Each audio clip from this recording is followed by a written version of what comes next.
Sumpah korang, aku happy sangat hari ni. Aku dah ada Robux.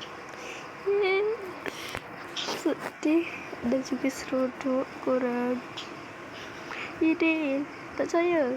Sabar, masuk Robux. Tengoklah ini Robux aku.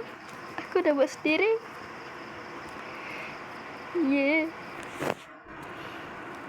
Tak boleh benda ni tapi mahal. Jangan, nanti Robux aku tinggal berapa je. So tak nak.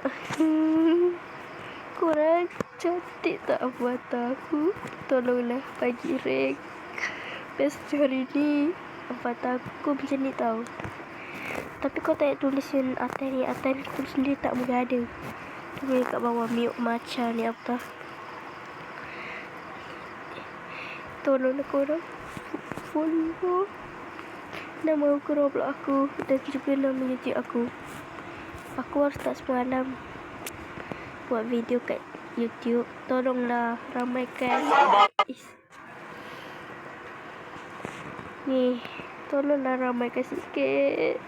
Ni avatar lama aku. Sekejap lagi aku nak post yang video aku sekarang tengah buat ni kan. Nanti aku post kat dalam YouTube. Ni aku ada